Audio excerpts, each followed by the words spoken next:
Chapter 1861. Build a Team. The Elders brought over another group of void and low-ascended immortals. These will be the mining team. They've all got skills for mining, so they do it fast and have few problems finding the veins.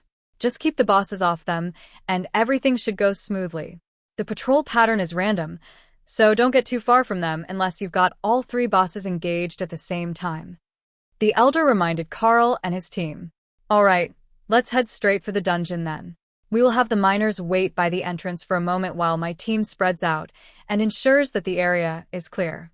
We don't want anyone getting caught in an area of effect skill.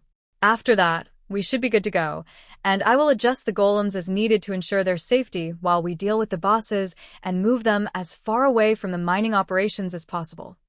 Which one are you going to try to find first? One of the miners asked. Doesn't matter. We've been briefed on all of them, but ideally the tunnel worm. With a large number of constructs, its giant body will be an advantage for us. It might be the most durable, but it's likely to be the fastest to die. The miners didn't seem convinced, but the team led the way to the dungeon, and Carl led the way directly inside. What he found was that the dungeon was dozens of kilometers underground, according to his senses, and the tunnels were over 50 meters tall, and clearly not naturally formed. They also didn't appear to be made by the tunnel worm, as they had smooth, flat floors and textured walls. So, this was likely an underground city, and the actual mines would start in front of them. All right, this is the entrance. There are two ways into the mine, straight ahead and right. We usually start mining in the right tunnel, since there is a good chance for a verite vein to spawn there. If you can clear it in front of us, that would be perfect. Carl nodded and called out the beasts, then noticed that Thor was missing. Eggs are too close to hatching. Got it, buddy. We're in a tunnel anyhow, likely not the best place for a behemoth. The miners looked confused, then Carl, Ray and Dana began to call out their golems, as well as the army of the dead and the undead minions from both Carl and Ray. Miss Haint, will you take these to the right and clear the tunnel? Stop at the first intersection and wait for us to catch up. The Haint nodded happily, and then skipped off hand in hand with the two epic guards. Your constructs are a bit odd. Dana winked at the Elder. That's actually a Haint, a living weapon, not a summon construct. The epic guards are intelligent summons. Carl and Remy called their bodyguards, and Carl gestured to the miners. Remy, take the bodyguards and make sure that nothing sneaks up on the mining team. That will let the rest of us spread out without fear of ambush. Dana and the majority of the team can join the golems to control whatever we find on the right side. I will go the other way with Ray. The miners frowned. You can't just send two people to find and fight a boss. Oh, we're not alone. Carl activated guard pets and called the diamondback rock spiders. 50 stone-skinned spiders with variations on their backs that looked like that of a rattlesnake appeared in the large chamber. Each had to be over 300 kilos, the size that Ray had been at Overlord rank. They had sharp legs similar to Ray's. They were venomous, and they could use webs to control enemy movement. That seemed perfect to Carl. Plus, they were all void immortals. One-on-one against a peak immortal boss, they were just squishy trash mobs. But 50-on-1? That was a whole different story, especially with Ray around. Holy shit. That's nightmare fuel. The Yizzaman Elder gasped. Right? The bosses are going to love it. Plus, they're constructs, so I can just replace them when they get crushed. Now, I will take Ray, and you can go start mining. Don't worry, we will keep the bosses off you. My guild members can call me back if you get tag-teamed by two of the bosses, but I think that the two of us should be able to kite them to the back of the dungeon, well away from you. So, you'll have plenty of time to mine. The others nodded. Time was wasting, and even the starting area wasn't off-limits to the patrol routes, so the longer they stood here, the higher the chances they were caught in the open were. The members of the Darklight Host and New Home Merchant clan rushed down the tunnel to join the battle. They could hear starting with the golems, and Tion hopped up on Dana's shoulder, so he didn't have to run. This place felt much more like home, being surrounded by nice safe stone like a den. He wouldn't mind coming back to this dungeon. Once everyone was out of sight, Carl activated his other new summoning spell. 20,000 mana summoned 4 members of the Army of Nature's Vengeance, which Carl didn't get an option on the appearance of. 4 dryads appeared around him, looking very much like the haint, mostly tree, but with the upper body of a female elf in the center, as if the branches were her limbs, and she was embedded into the trunk of a tree that extended well over her head, but radiating nature magic instead of soul magic. They all had epic-grade constitutions, and Carl smiled. This should work out very well for him. So, he summoned another 10, pouring a fifth of his mana, a full 50,000, into the summoning. "Ooh, it's a party now," one of the Dryads giggled. "Indeed it is. We're playing a game.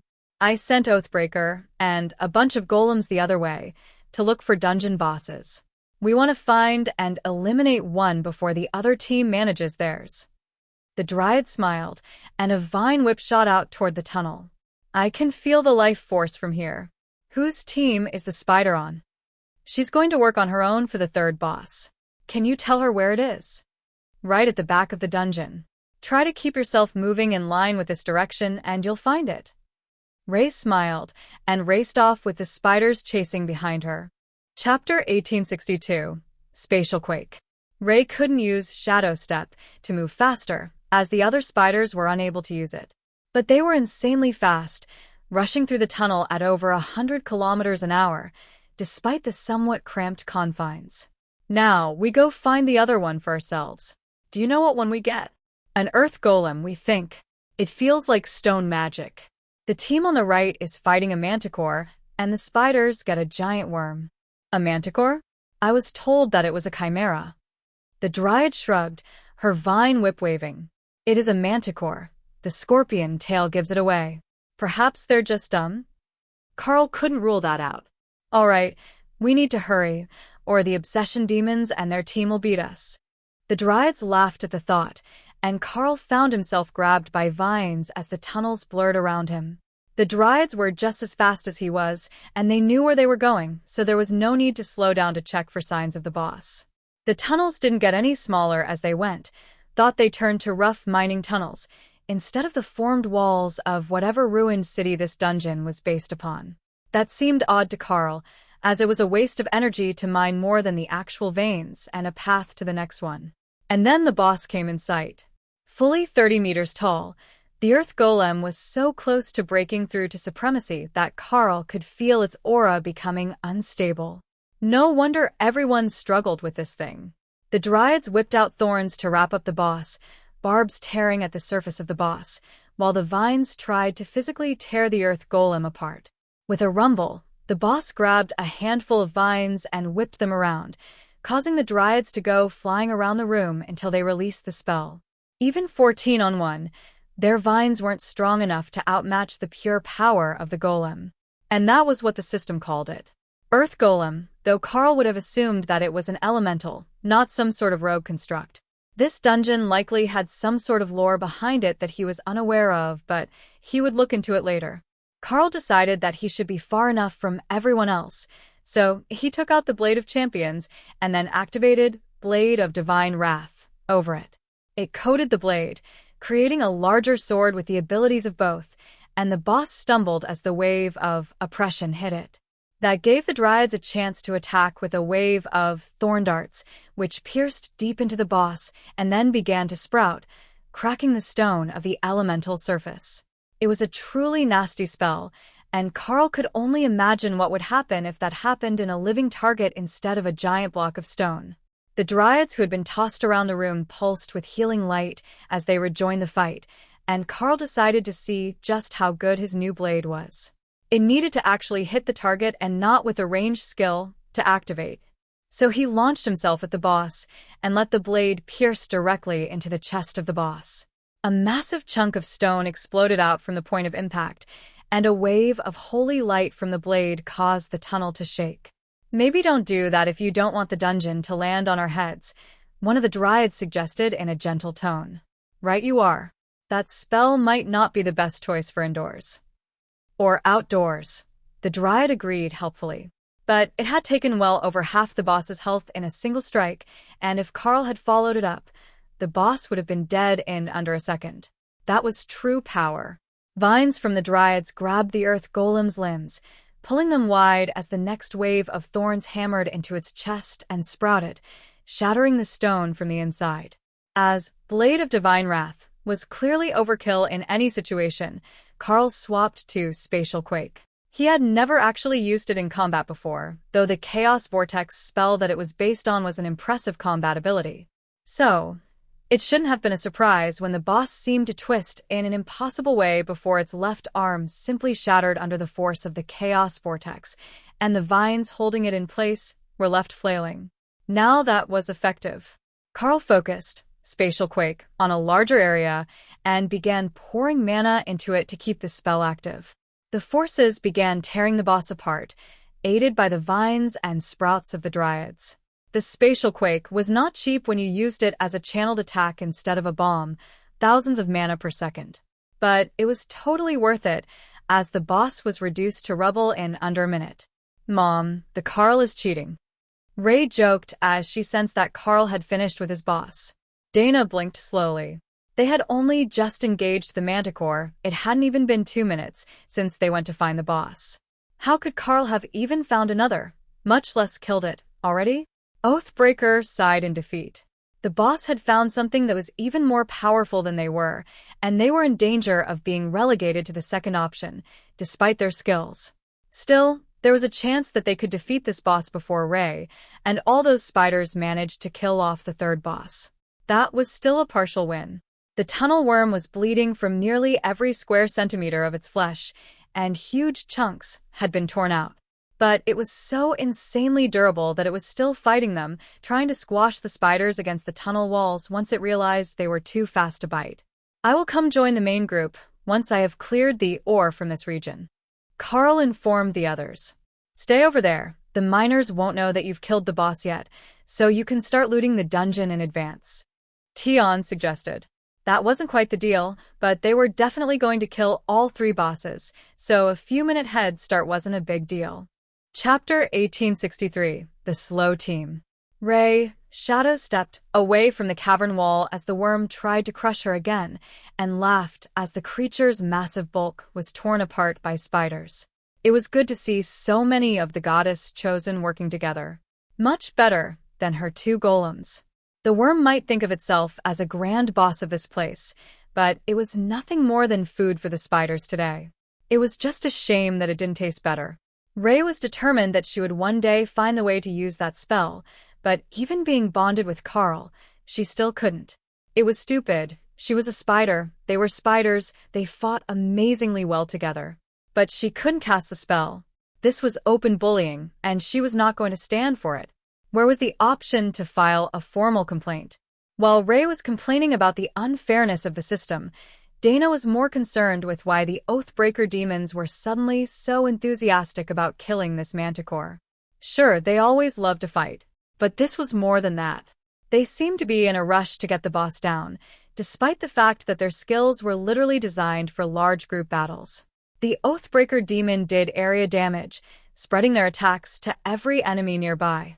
So, their total output in a massive battle would be hundreds of times higher than their single target damage. The miners didn't care.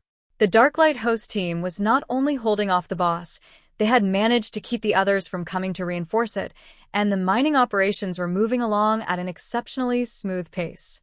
They had nearly gotten everything in the first hallway, and now if they could bypass the boss, they could start moving to a new area. Dana caught on right away when the mining team started to get close to them, and silently ordered her golems to push the boss down the side tunnel away. Keep clearing the shaft. That direction should be clear. All 3 bosses are accounted for, she explained. The other man and the spider horde have both other bosses contained? Dana nodded. Trust the process. Carl's power is not something that any average Void Immortal can compare to. That didn't mean much to them, given that the bosses were peak immortals. But they trusted that Dana would have said something if her husband was losing and at risk of dying. Damn it. Still not fast enough, Oathbreaker shouted as he wailed on the boss with all 4 swords. The Manticore was clearly on its last legs, and the back of the mining team couldn't help but marvel at the fact that the Darklight host had managed to actually get a team that could kill a peak immortal boss so quickly. This dungeon was actually considered to be a very easy one for its power level, as there were no monsters but the 3 bosses. It was just that assembling a team was not easy at that power level. The Manticore died a few seconds later, and one of the mining team members rushed over to talk to Dana, as the spokesperson for the group now that Carl wasn't around. What boss will you be going to next? If possible, we would like one speaking golem or a team member left behind so that we can get the warning if one of the bosses breaks free. Dana gave him a sad smile, and Elder Alex patted the miner on the shoulder. My friend, I have good news and bad news for you. Elder Alex began. First, you're going to have all the time that you need to clear out the dungeon today. That's the good news. And the bad news? We were the slowest of the 3 dungeon boss teams, and the other 2 will have started digging now that we've got the last boss down. The miner didn't believe it at first, but then the system message came through. Dungeon complete, calculating rewards. Dungeon closes in 23 hours. Crap. We agreed that the Darklight host could start mining as soon as the bosses died.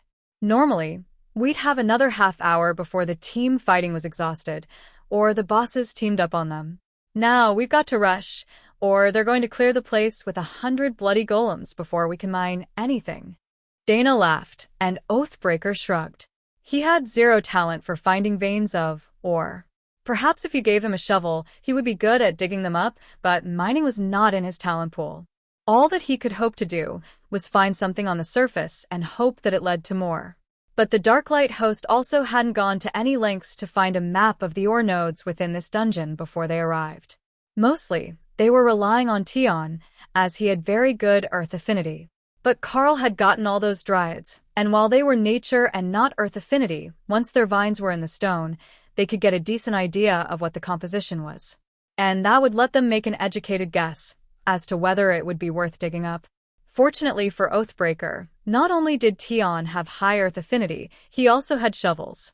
He could dig perfectly well with earth manipulation, but not everyone had the skill, and he had come prepared. Technically, he made them with magic about 10 seconds ago, but that had to count, right? As long as the tools existed before anyone else realized that they needed them, it had to be good enough to count as prepared. Tion began to hand out the shovels and point to various spots in a side tunnel, away from where the main group was working. This was an alliance, and alliances meant not being bullies. So, they would work everywhere that the other team wasn't. As long as the mining team could work freely until everything was cleared out that was worth taking, then they had done a perfect job of their duties as partners. At least, that was Tion's take on it. Chapter 1864. Profitable Arrangement. Tion's method for searching the dungeon was a simple one. First, he scanned the area with earth manipulation, and then when he found something that he couldn't duplicate, he knew that he had found a rare ore or an elemental stone. It wasn't perfect, as there were many veins of other elements in the area that interfered with his senses, but those were also usually rare resources, so he would take those too.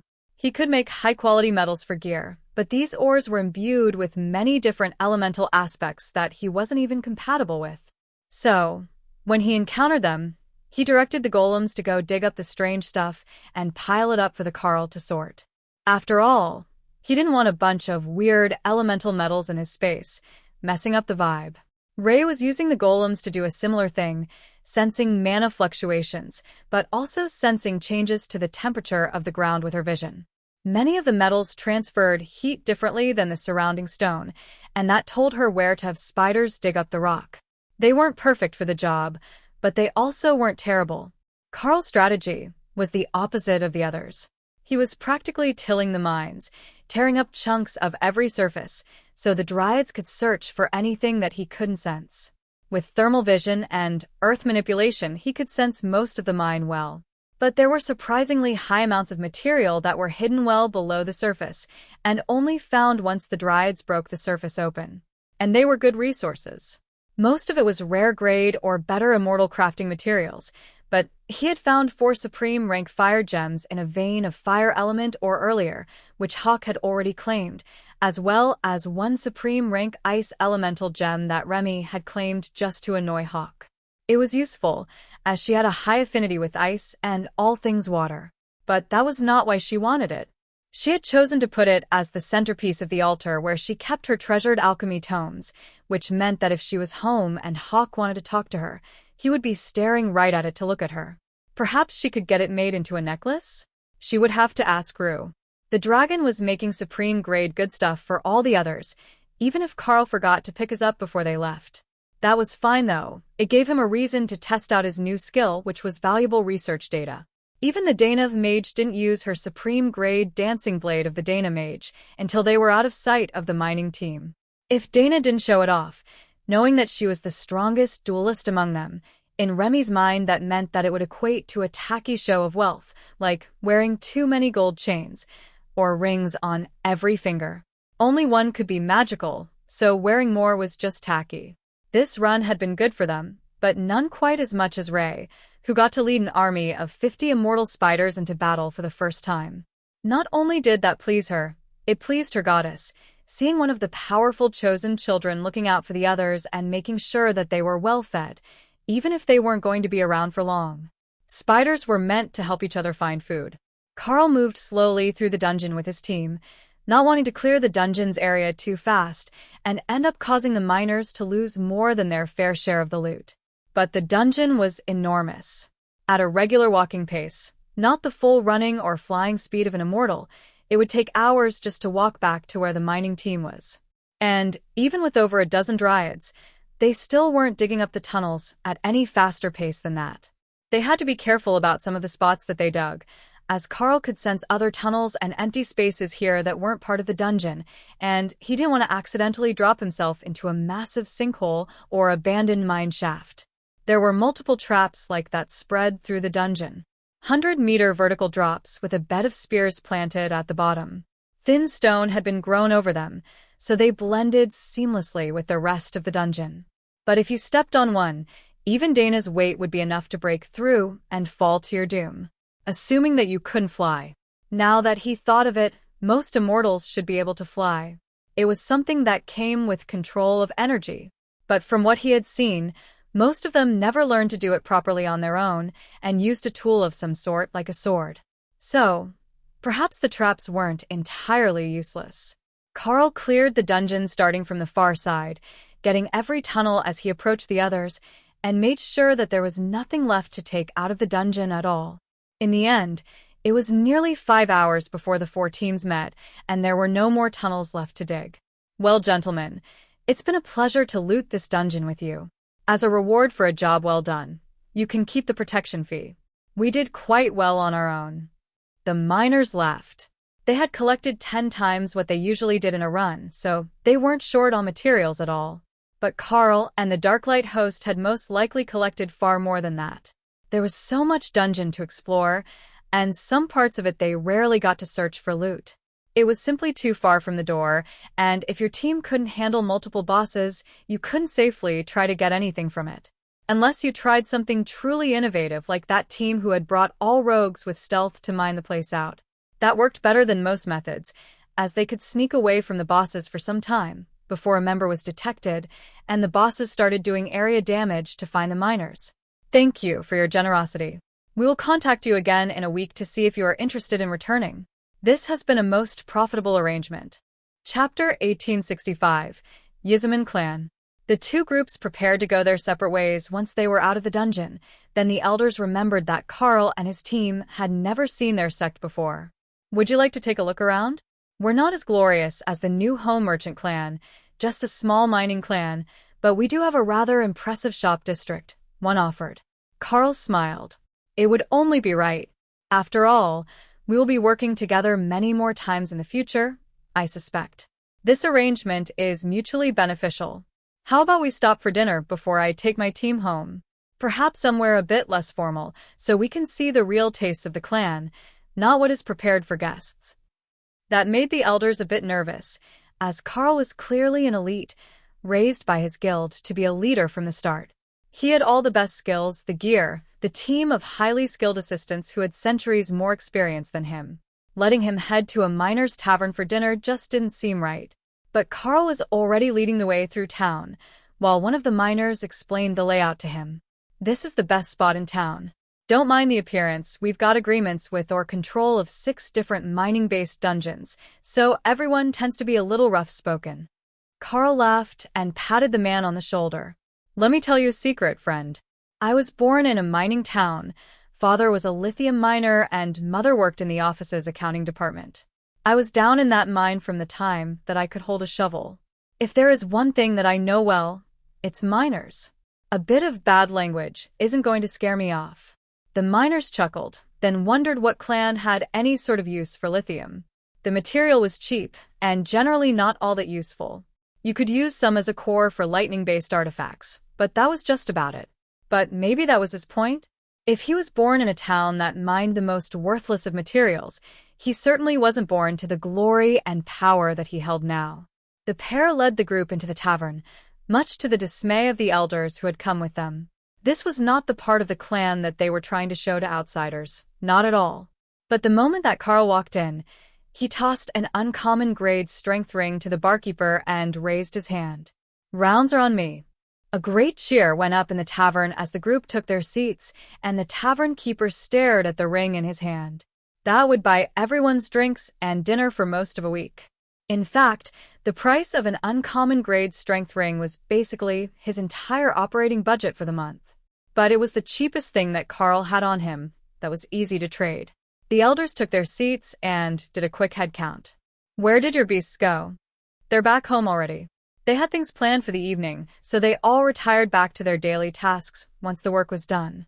Lady Ray has a shop to run, and at the moment, she only has one assistant shopkeeper that she doesn't like to leave alone. Ah, the joys of training new people.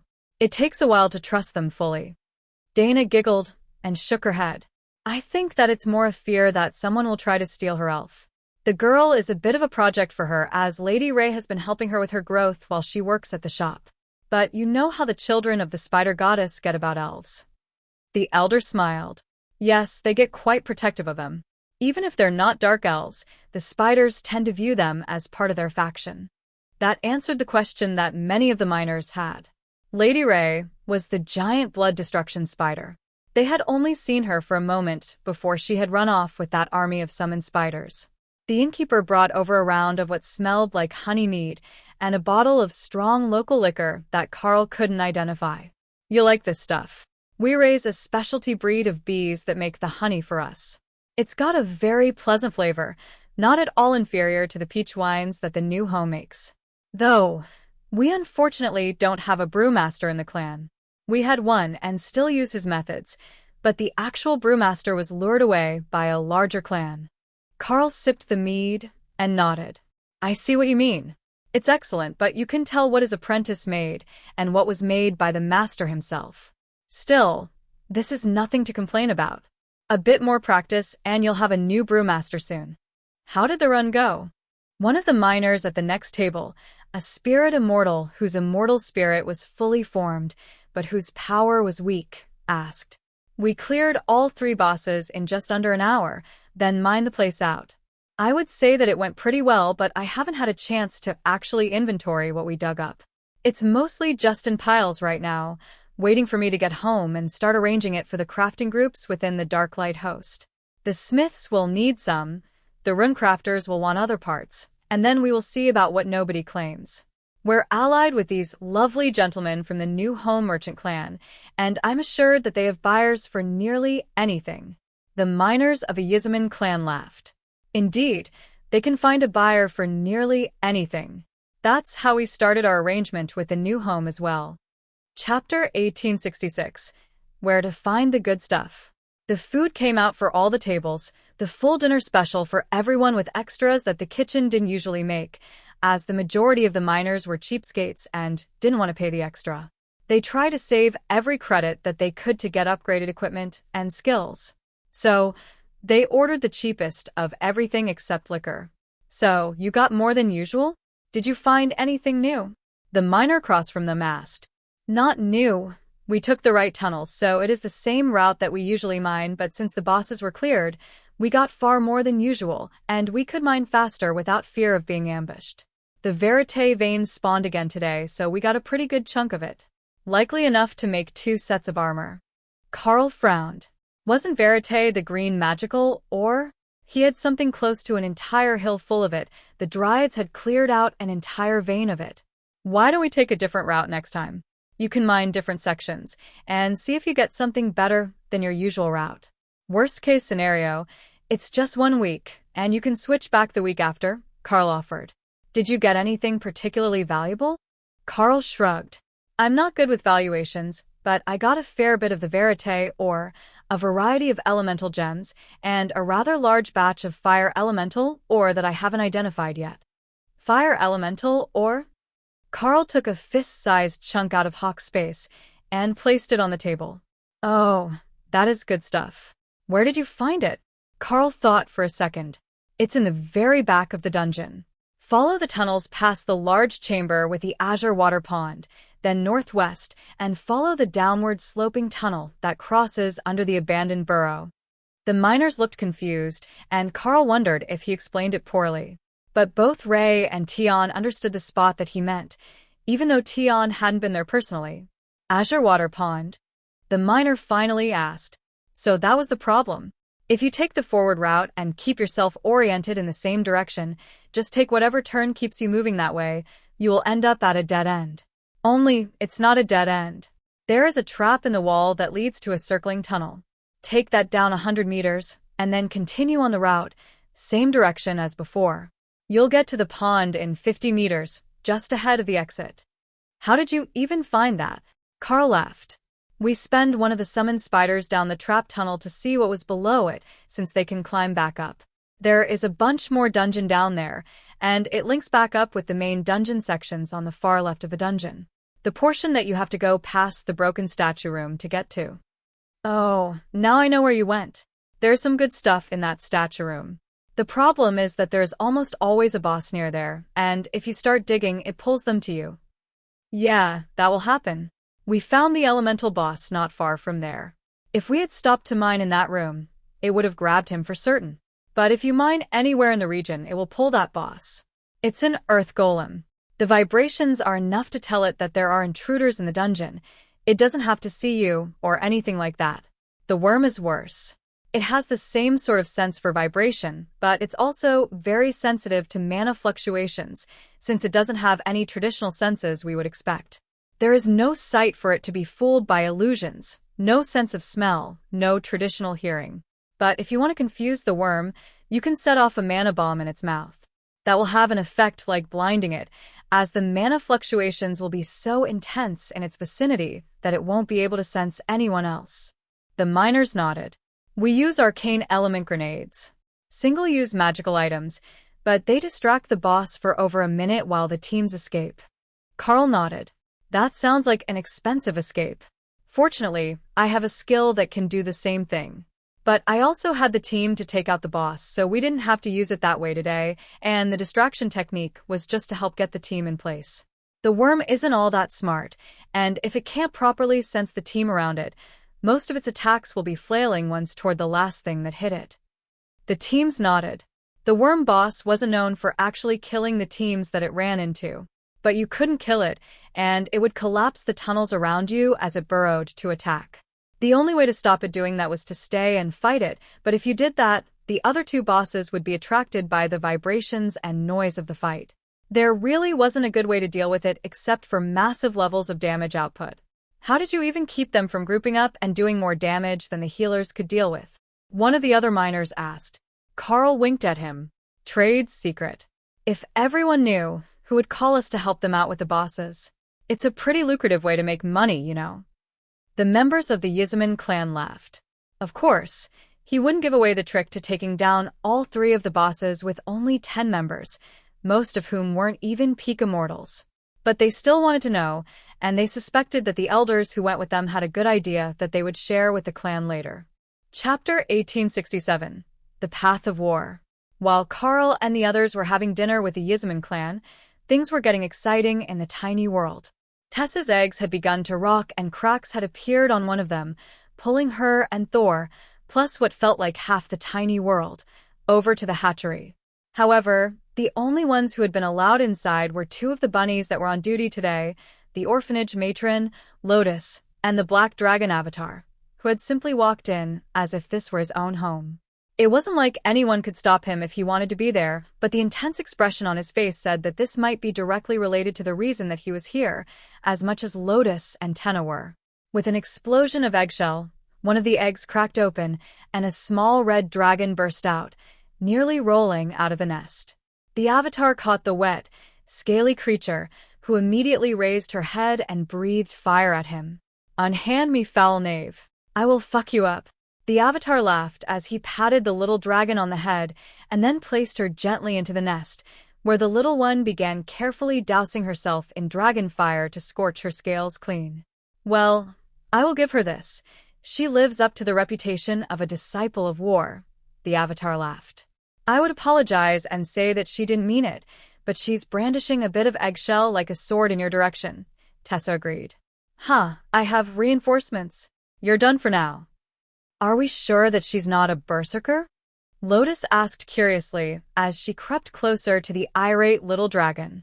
"She's too young to have awakened a class yet, but she might be a berserker later." The orphanage matron laughed as she watched the little one's antics.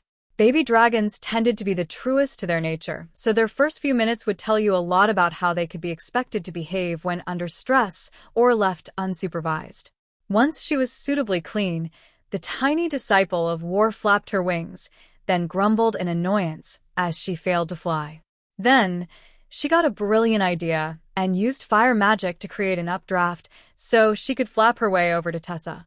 "Welcome to the outside world, little one. You smell like me. Are you my mother?" "Indeed I am. These people are all my friends, and the one with green hair is your father.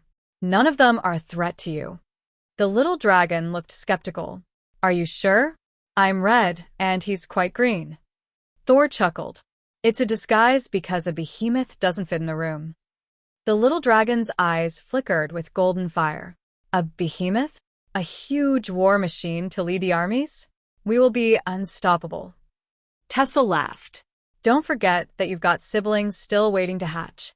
If our guess is right, they should all be divine lightning behemoths." She looked at the other 4 eggs, and then back at Tessa.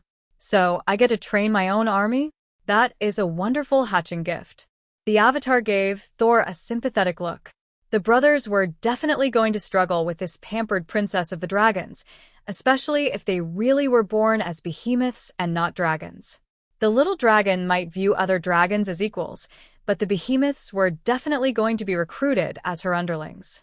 If they had their father's laid-back attitude, they wouldn't even try to stop her. "My friend, you are in for a rough time as a father." Thor reached down to stroke his daughter's head and chuckled as she bit his finger, failing to do enough damage to actually injure him. "Yes, I suspect that you are right. This one is particularly spicy." The little one bit his finger again, then stared at it for a moment before trying a 3rd time. "You can't bite hard enough to damage my finger. You'll have to grow up some before you can go to war with a behemoth," Thor joked. "How does that work?" "My teeth are sharp. Behemoths are durable. Because we can't fly, we became very difficult to injure. So, a young dragon can bite all she wants, and it won't harm an adult behemoth. But if I catch you trying to bite your brothers, I will put you in air jail." The dragon didn't understand what that meant, but it sounded bad. "What is your name, new friend?" Lotus asked, now right next to where the dragon was cradled in Tessa's arms. The little dragon roared, much more powerfully than anyone had expected out of the tiny body. The Avatar nodded, as Tessa smiled at her daughter. "It's a wonderful name. In the human tongue, you are Seraphina." The little dragon wasn't sure if that was a good name or not. She didn't know much about human language, though she instinctively understood it.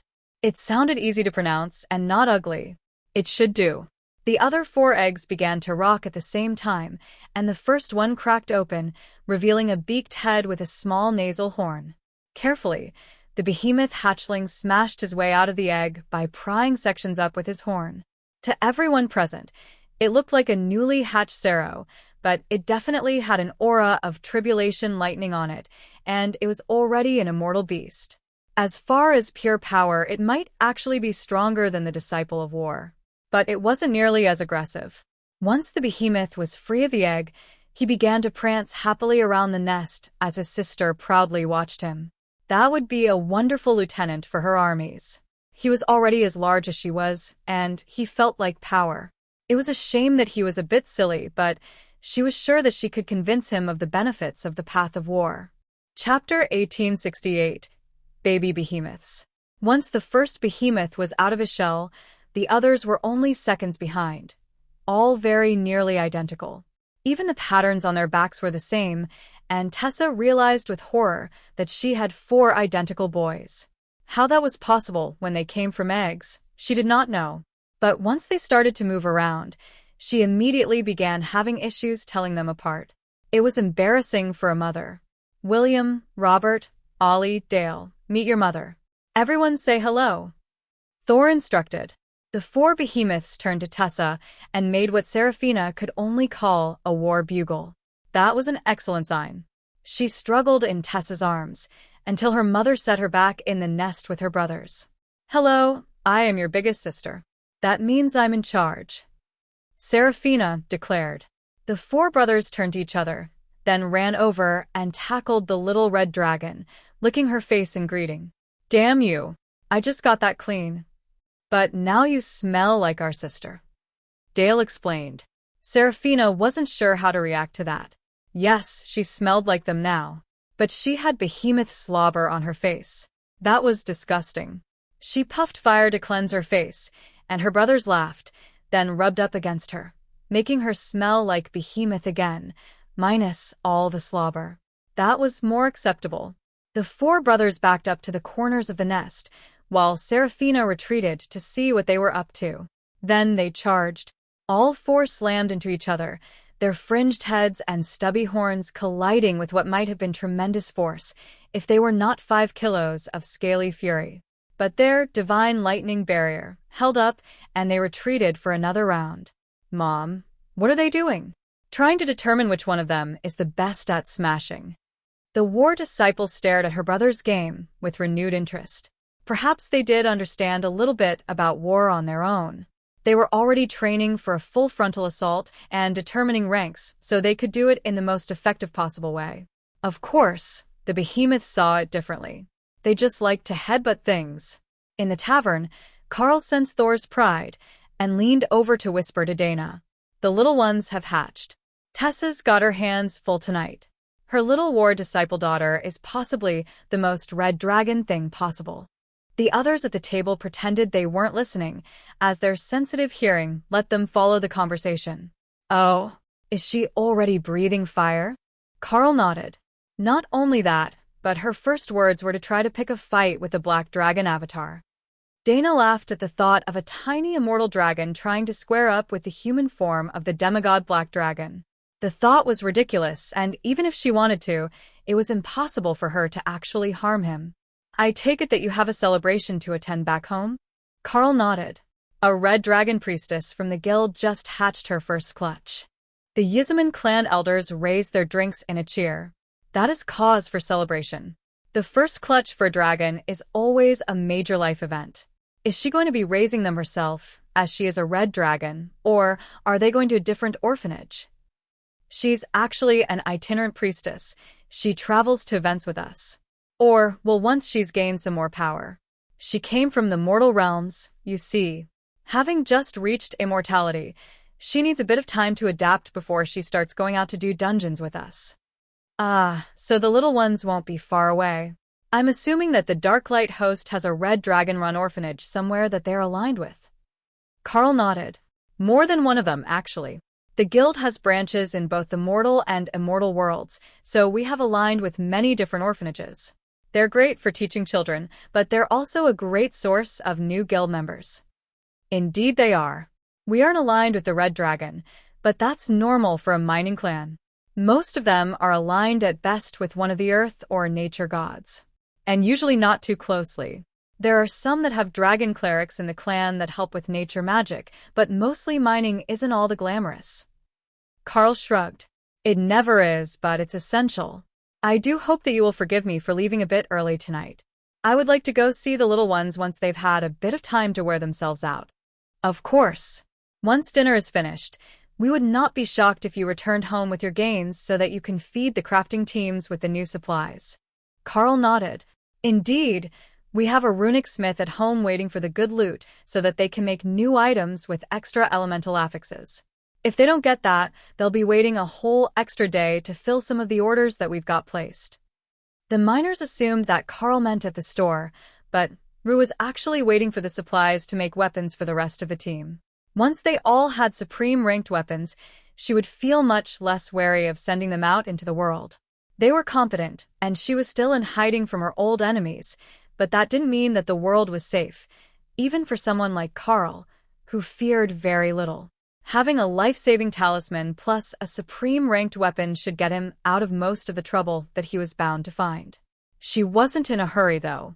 There were hatchlings in the other room, and once the crowd began to clear out a little, she would go see the new members of the guild.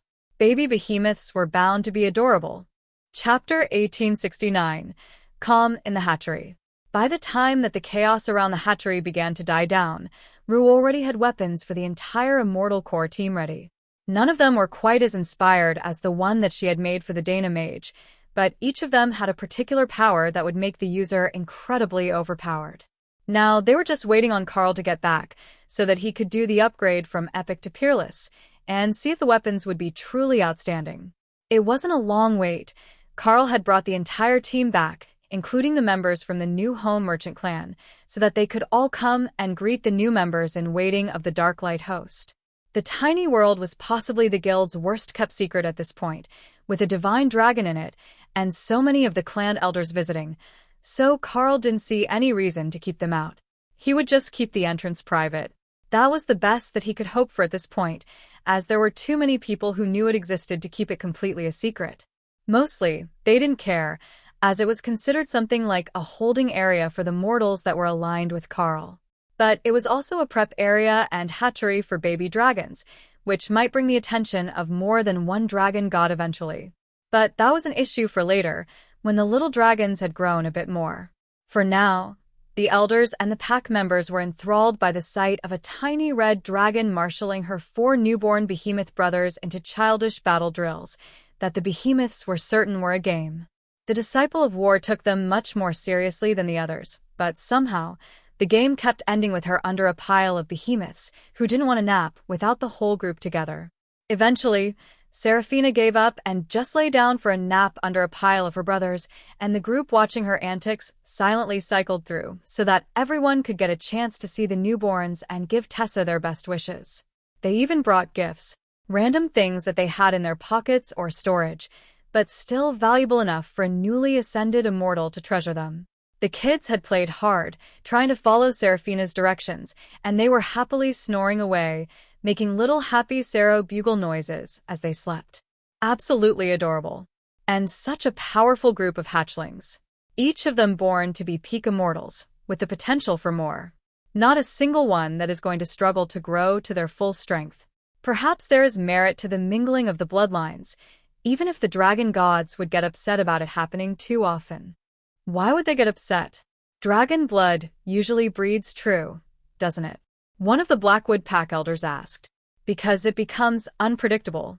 If a red and black dragon mate, the kids will be red or black.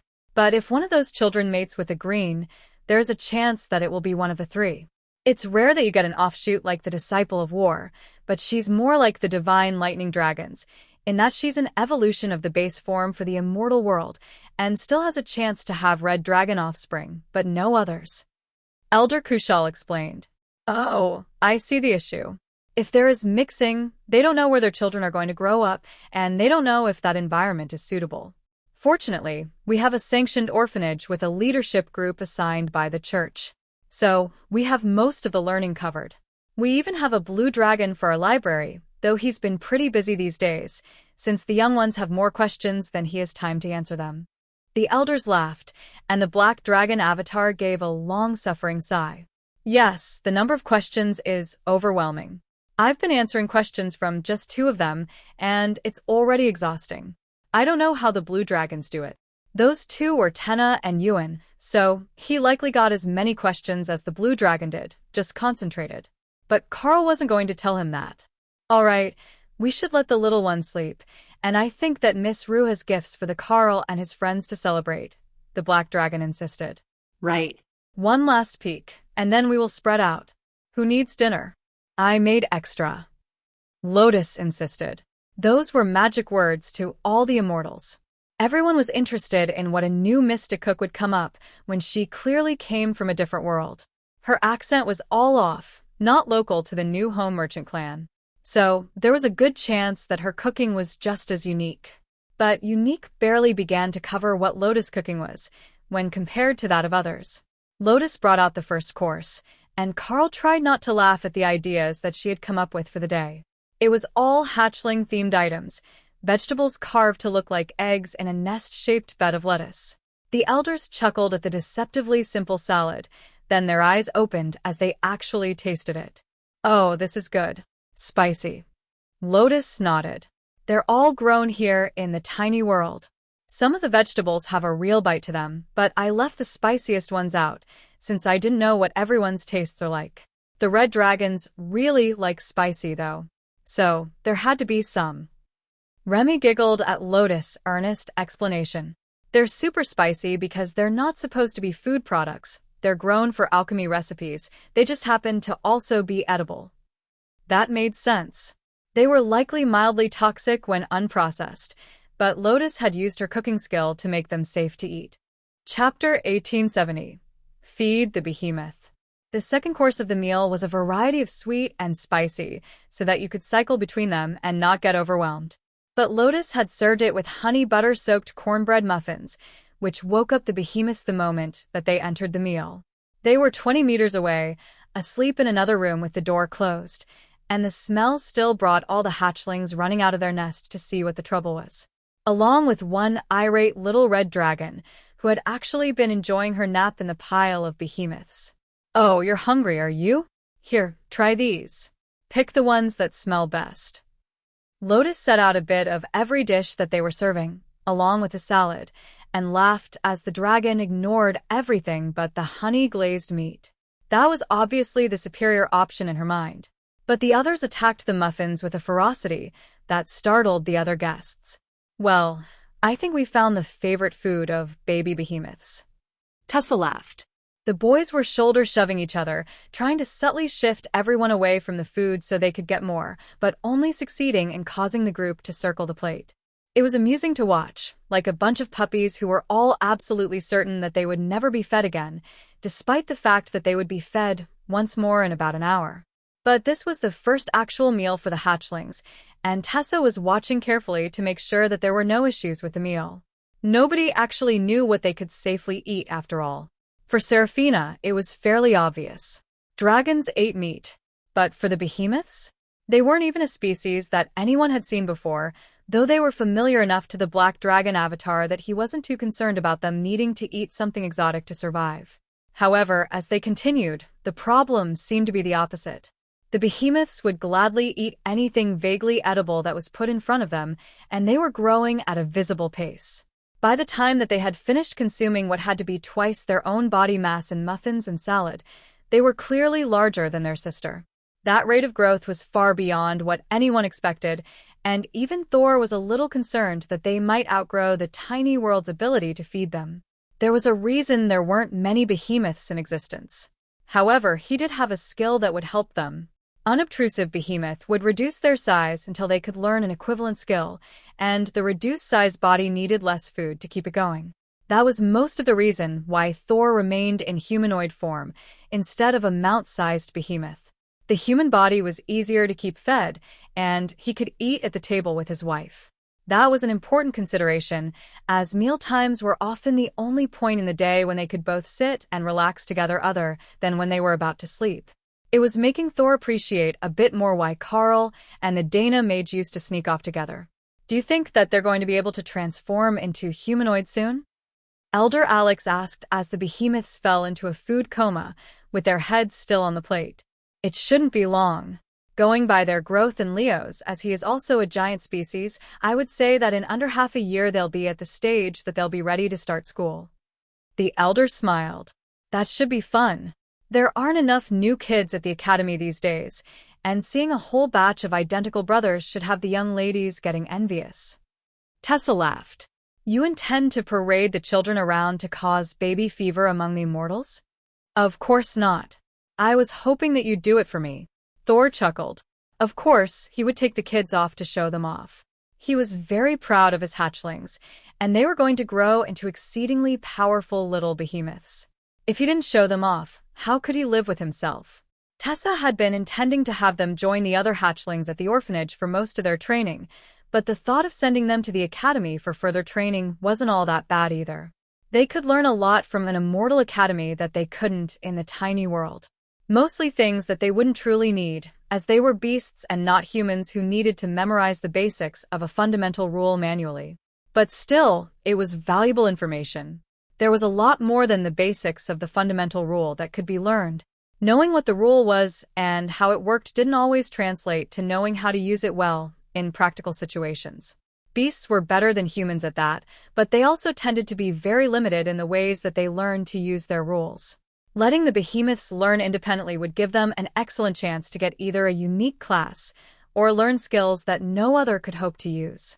The Eternal Lightning Barrier that Thor used was hard enough for others that even the Blue Dragons had given up on it being widely known.